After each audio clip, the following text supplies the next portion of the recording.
Keyboard और touchscreen के इस दौर में क्या बच्चों को कर्सिव मतलब जोड़ी हुई लिखावट सिखाना वाकई जरूरी है, या फिर प्रिंट यानी अलग अलग अक्षर लिखना ही काफी है?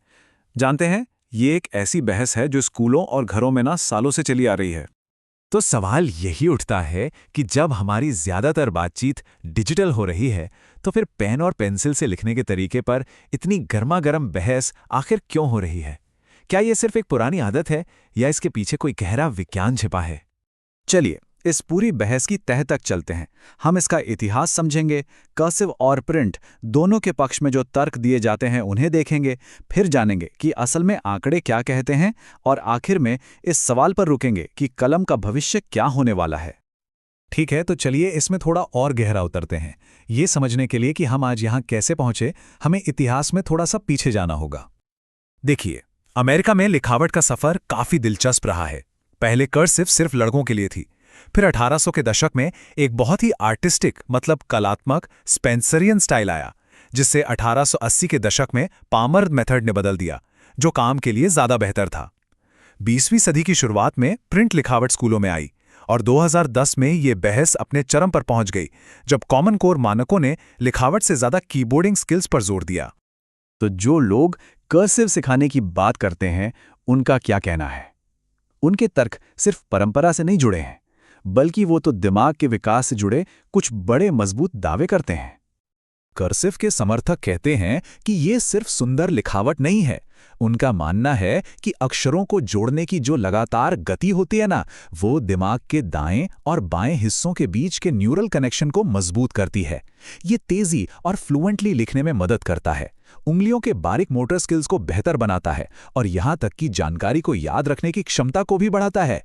कुछ लोग तो ये भी दावा करते हैं कि ये डिस्लेक्सिया जैसी सीखने की दिक्कतों में भी छात्रों के लिए फायदेमंद है। और यही सोच इस पूरी बहस के केंद्र में है कि हाथ से लिखना, खासकर कर्सिव में, सिर्फ कागज पर अक्षर उतारना नहीं है।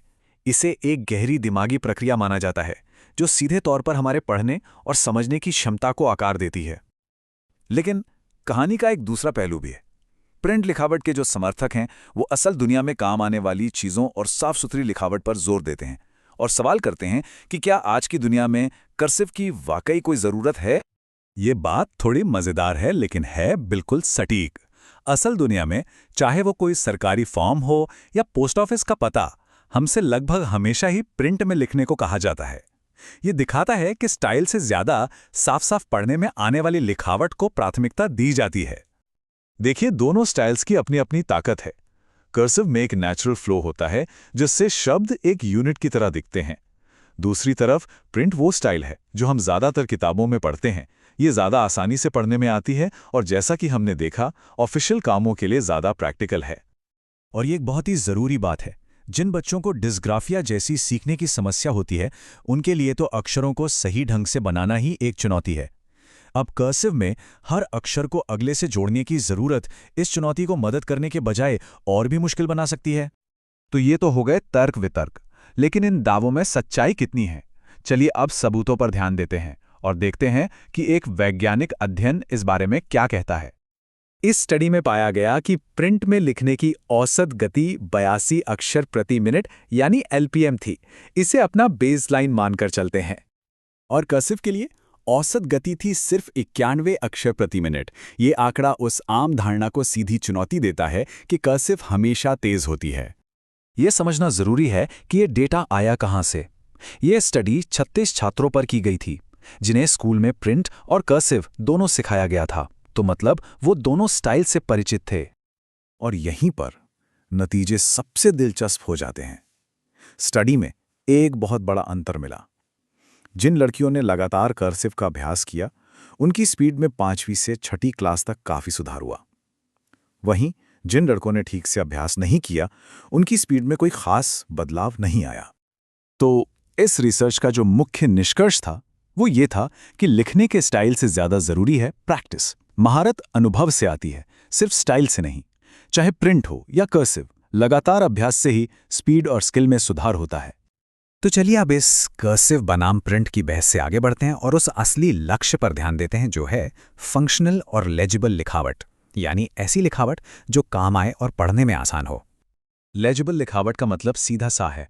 क्या आप जो लिखते हैं उसे आप खुद और दूसरे लोग आसानी से पढ़ और समझ सकते हैं।